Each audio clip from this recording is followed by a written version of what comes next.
All right, Ray Jones suggested that I press. So this thing, the bolts are bent. You can see this thing is pretty deformed. Try not to let it fall off. It's probably gonna fall off. Hold up. Put the tripod down. So the bolts are pretty deformed. Using my bench press or bench vise, I was able to get them slightly bent back enough to where I could remove the bolts from the actual splitter. So my intention here is to, let's see if I can get this higher, put it on my my all-tail case. All right, this will work. So my intention here is to, or what he suggested, so I raise the saddle all the way up, and just make sure this is in focus because I'm gonna do it once. So I raise the saddle up all the way to the highest point, just because this thing is really slow as far as the ram going down. And then spread this thing. This thing's not gonna come out. It has these little dowel pins inside of here. That they just freely float, and right now they're in a lower position, so this thing is locked in. It's not gonna fly out, which is good for a 50-ton press. So we'll get that centered, and then I have another press plate here. So obviously the ram is gonna go down, but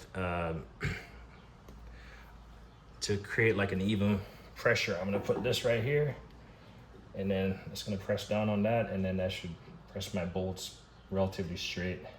I might have to do this a couple times, but that's the idea. And then lastly, so one of the most important things when I was trying to get a press this caliber was a safety cage. And this one happens to be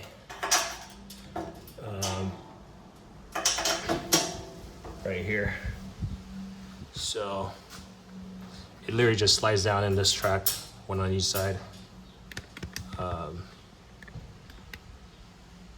And then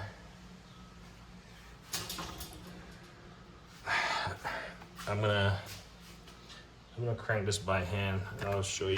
Oops, this thing wasn't locked in. So it has a hand crank, you got a foot crank, and I have a pneumatic setup that I have plumbed in the back, but my shop ear is not, it's currently not pressurized.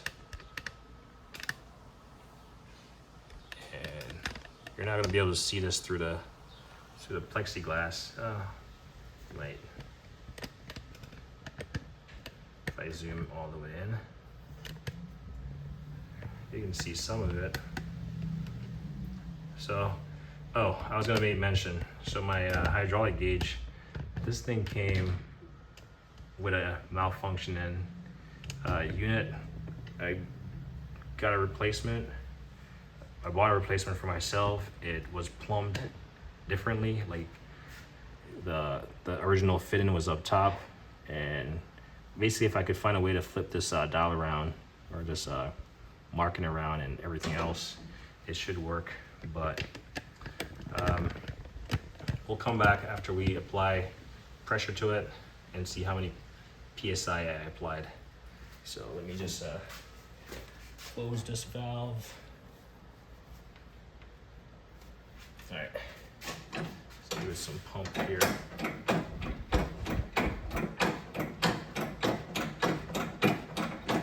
I can see the ram is coming down.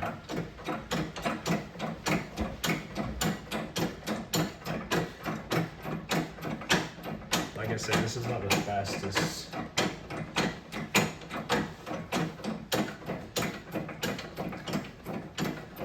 fastest ram on the market. But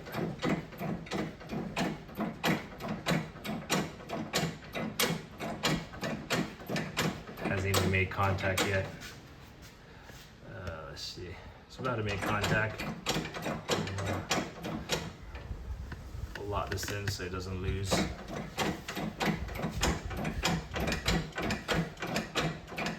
Alright, see the gauge starting to register some amount of PSI.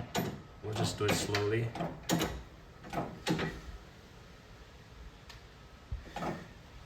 I'm just hoping that the thing will actually spread.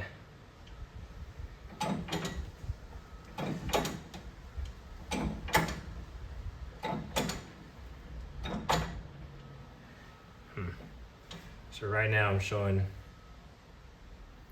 that's good.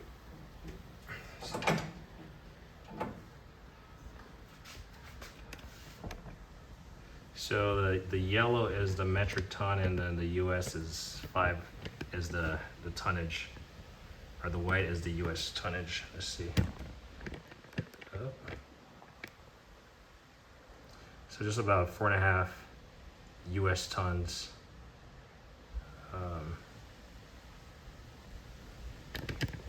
That's how much pressure I have bearing down on that pressure plate.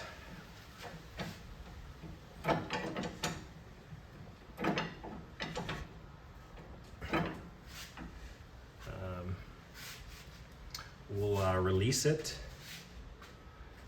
and see what progress we've made.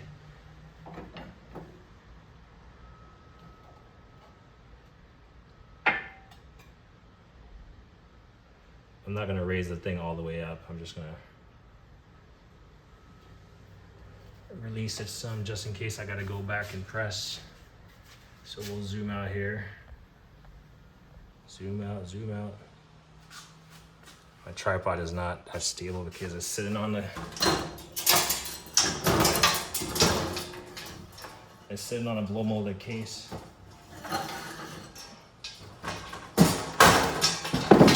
This thing is set so high up I have to like remove it every time.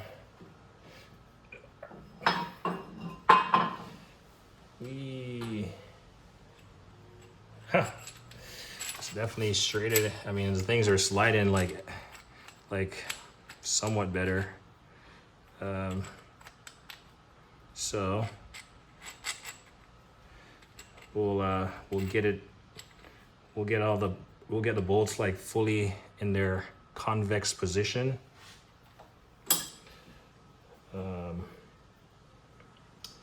And I'm not sure if I'm gonna get much more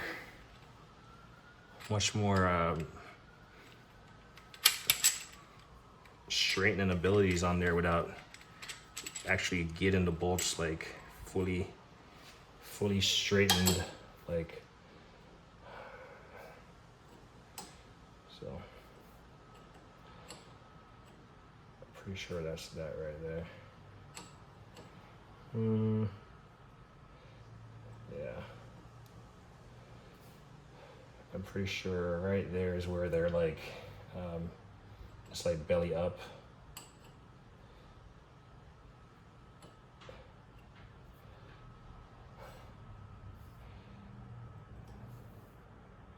So maybe we'll be able to get one more little press going, and it will straighten them out.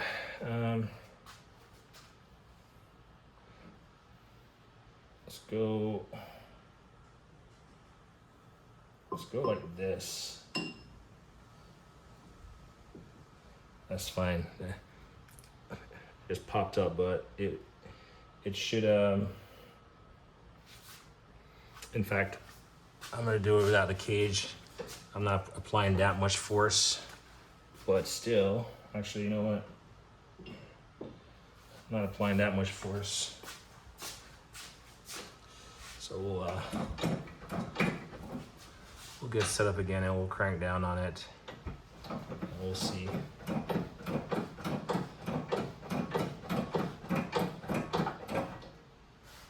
see how much bending we'll get in here.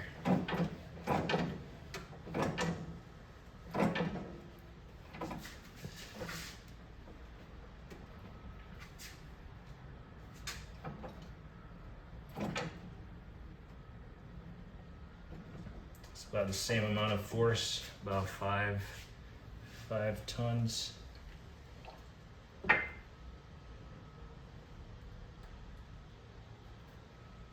Oh, yeah, I don't want that, I don't want this thing to fall. So, the verdict is in. Oops, I'm on top of this tripod, knocking it like this. I mean, it does slide on and off, I guess. The bolts do slide out, which before I wasn't able to get the bolts out. They're definitely kind of transformer looking. Like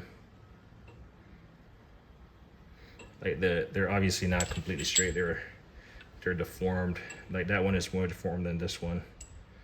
But I think beyond this,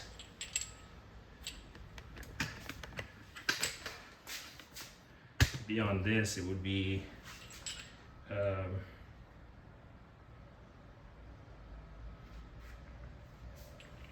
beyond this, I'd be damaging the threads if I was supposed to apply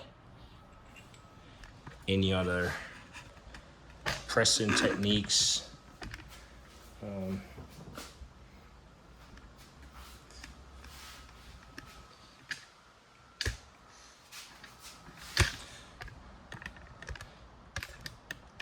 Should I apply any other pressing techniques? Because right now they do thread in, and as far as the splitter goes,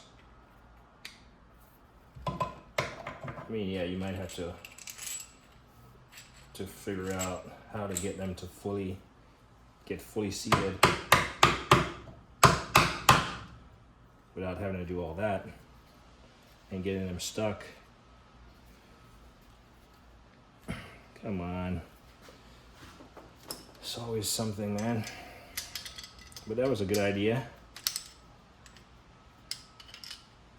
It actually got it somewhat unstuck, and now it's stuck.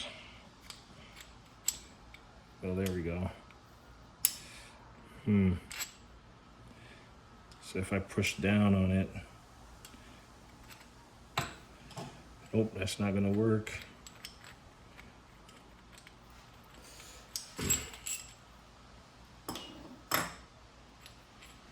I mean, I'm pretty sure if I, so I can get the bolts all the way in, but obviously it's gonna be kind of awkward, especially if you're working with a fitting. So,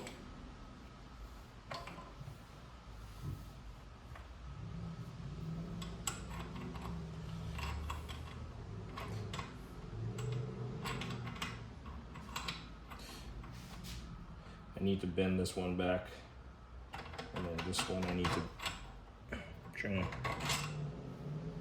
trying to see. This one has a little bend in there.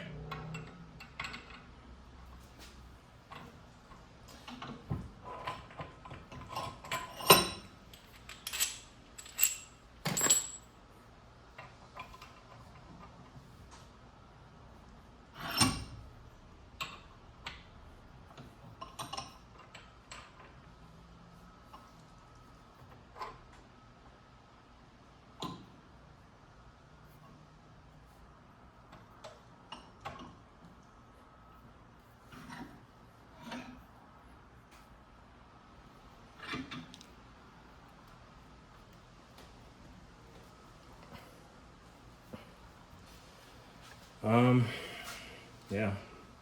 So the fun of it, we're gonna use this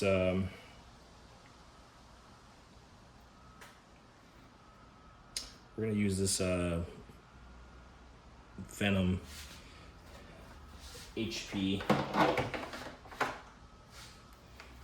Well, for one, to see if it works. So what this is gonna do is apply heat to this shaft, and I probably should get I do have a pair of pliers. It's not gonna get that molten hot for me to just bend it by hand.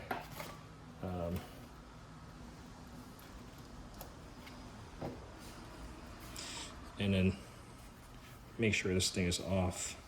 Well, let me just unplug it.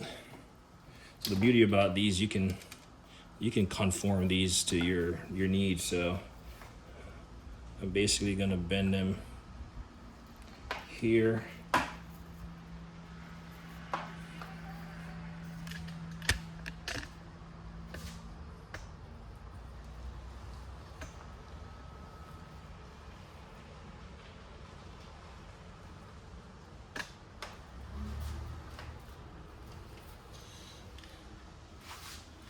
Apologize for the camera, but you can bend it to wherever you want. So bend it like that. It fits like a deep well. And next, forgot that I unplugged the extension.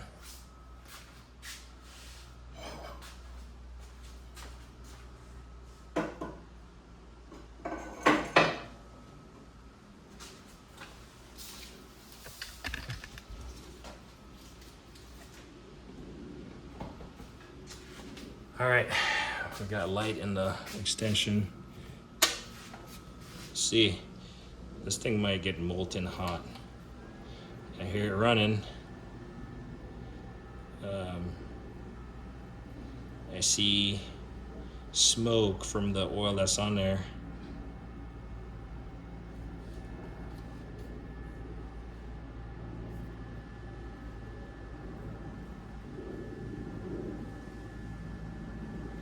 Just want to see if I can get it red hot. Ooh. I'm gonna go get my my temperature gun. We're gonna press pause right there, put this in a safe place, and I'm gonna grab my temperature gun.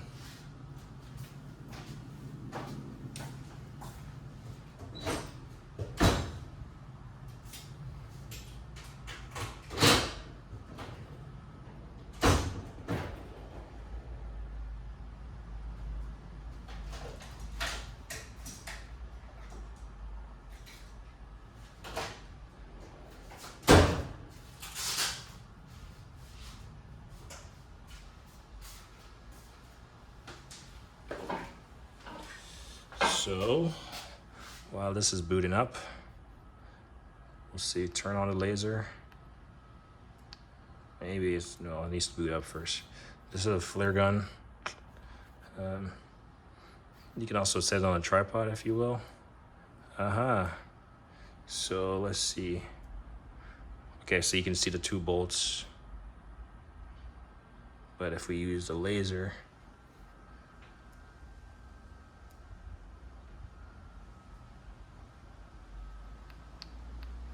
just put a laser on it. 500 degrees.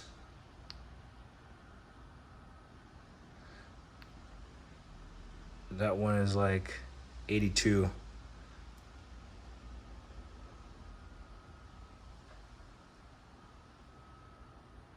All right, so it's definitely warming up. Let's see, I don't think I'll be able to do both of them simultaneously.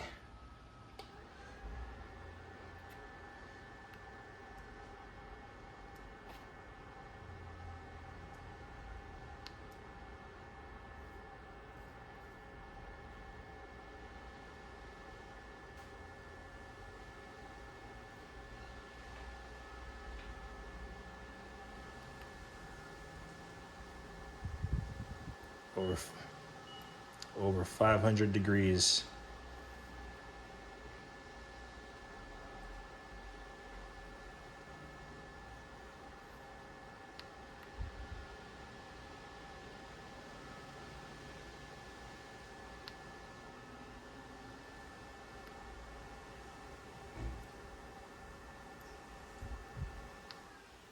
Oh, look at it. It's glowing red hot.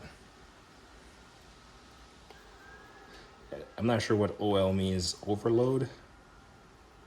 Oh, 659, 700 degrees.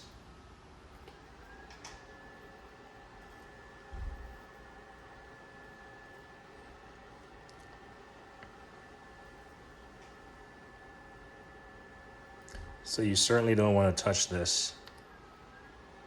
I mean, look at it. It's glowing hot.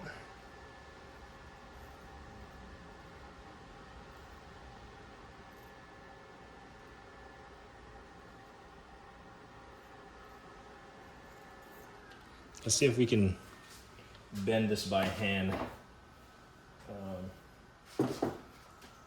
Staying very far away from it.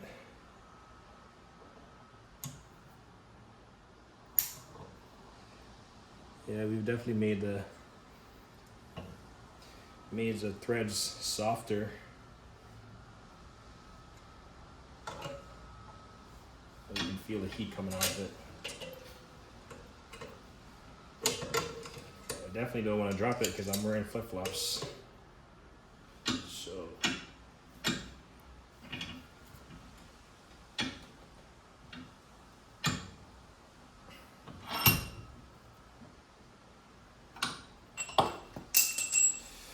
that was the cold one. Definitely hit my foot.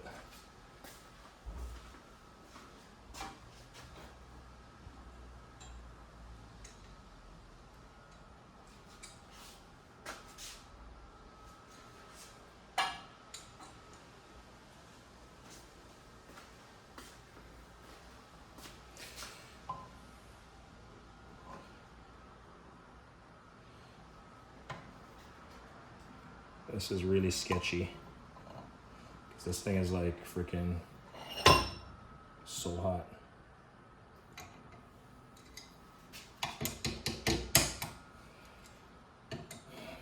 Well,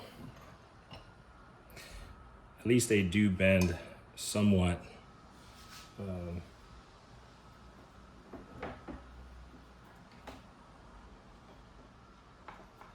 And yeah, don't put your hot electrode on a plastic surface. So, where's my temperature gun? Right here. That's good. Just take a picture. I don't want to take a picture.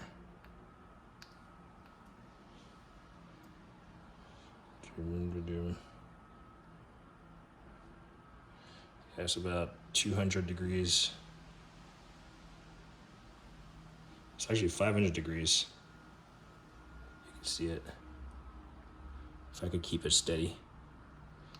So yeah, it gets pretty hot.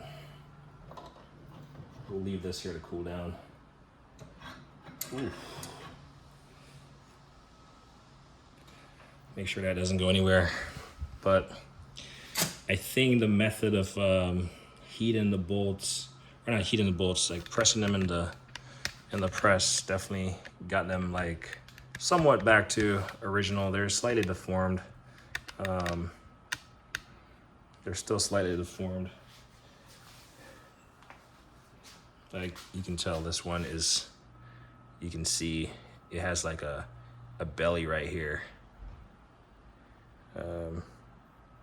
So yeah, it will damage the threads. The way I'm thinking about pressing it, it's gonna damage the end threads. Cause I can put the press right on here, but it's certainly gonna, like, as it's pressing down, as the press is making contact with the convex portion, it's gonna slide as it stretches out, and it's gonna damage the little ends here. But I mean, for what it's worth, let's try it. Wow, that one is cooling down. We can get in here and try to get this thing back in order.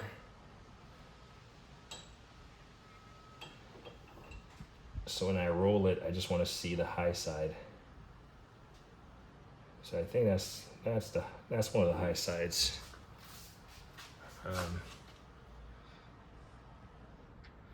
and we'll just leave enough space in the center. There's a, I'm not sure if you can see it, there's a gap right here. So as soon as that gap flushes, then I know it's straight, because it's supposed to, like, well, it shouldn't necessarily need a touch. But we're gonna see, I do have some, this is a rubber piece. I do have fit-ins. I just gotta remove the set screw, and I do have like different pins and stuff that I can use, but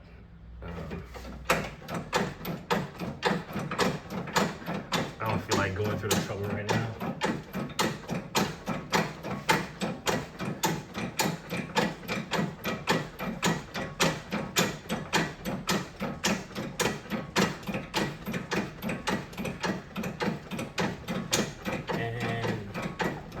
Contact, and I can see it moving. I can actually see it moving as I pressed on it. In fact, you can actually see the rise in the unit. And yeah, as expected, my threads would get boogered, but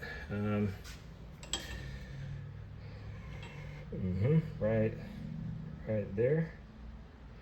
I feel like it's, oh, that's the same spot. I feel like it's the same spot. It just needs to press some more. We're gonna press it some more.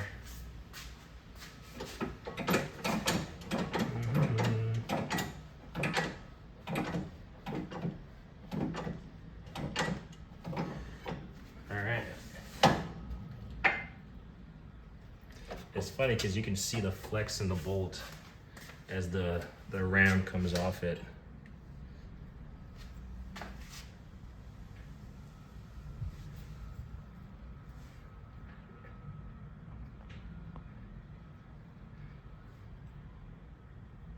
So I do have a little bit of doom. All right, so I think this saddle needs to come over a little bit more to close the gap.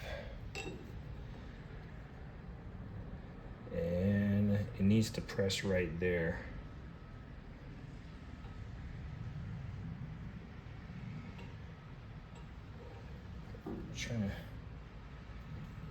Trying to look at this thing to see. Probably should have like a red Sharpie or something so I could just mark it visually. I'm just gonna make contact with the press here. And I'll remove my hands, of course. I just want to make sure it's not gonna change position. Actually, it needs to be brought back some more.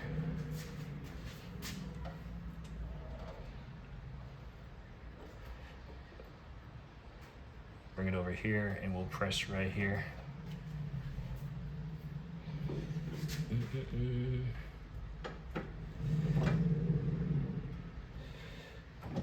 Actually, we'll just make the press, just make sure it contacts the high side of the bolt. That's what I'm aiming to do. I want to make sure it's still on this platform so it doesn't go. And at this point, I mean, I can just leave this entire thing in place. But if it makes contact with the high side, then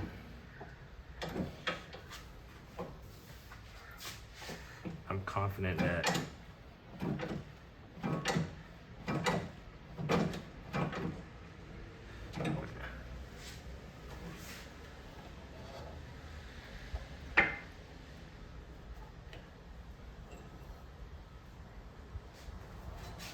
so, as you can see, I did somewhat booger up my threads, but this is it's looking better than it was. It definitely was way more deformed. And actually, I'm gonna press right here.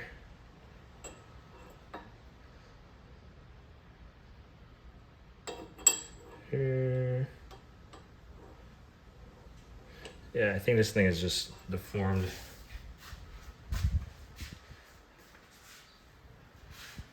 So if we bring our setup back over here,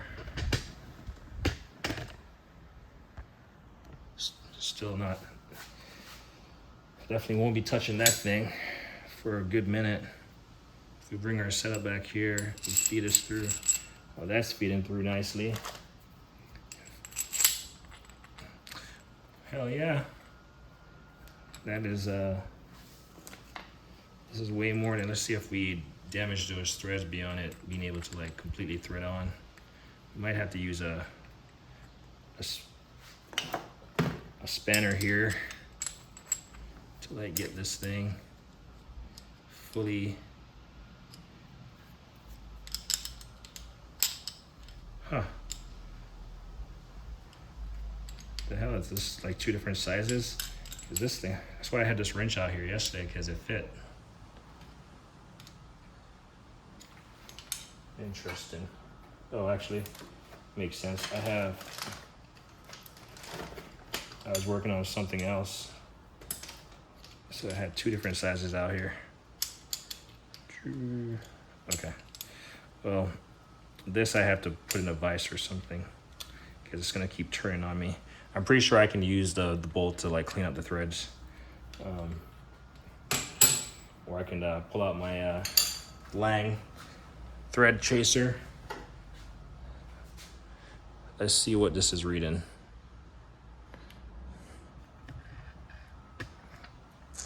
And I think we're gonna call it good on that.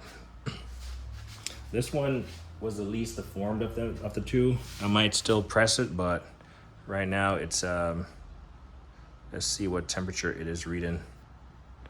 We'll try to bring this up to the camera. And we'll position our crosshairs on it. And the sand is 100 degrees.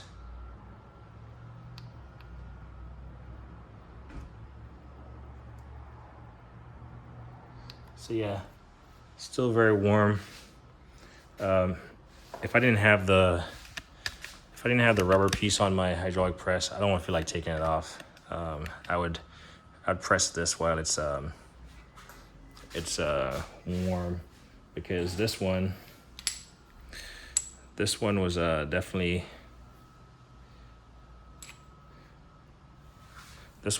like, you can, whenever I pressed it, you could see it like springing back. It was like it was so deformed already. So if you apply heat and you press it, then the molecular structure should be able to retain in its current position. So anyway, Ray Jones, thanks for the suggestion, man. It worked. I'm not gonna say to a certain degree, it actually worked. So I don't get to use my press a whole lot, but as you can see, it works. The ram is pretty slow, but it's pretty functional. It will get the job done. And then that safety cage is a must for those jobs that you don't have stuff flying out at you. This Venom, obviously Venom HP Pro, like I said, you can bend these things to whatever, like it wouldn't make sense if I was having to do this. So that's why I bent it, and I could just have it at a normal angle. Yeah, and then you don't want to set this down. Like I set it down there on my top of my ladder, plastic ladder, and it was starting to cause some melting. I also have this one, the mini ductor. It works also, so I could have used a torch, but I elected to do this. But anyway, I forgot what all the videos I said I was gonna make. But I did one on spare tire, one on this bending thing, one on my jacks, one on my first toolkit. And yeah, there was one more, but I think I want to hold off on it. But anyway, this is this. So anyway, as I always say, like and I hate it thing.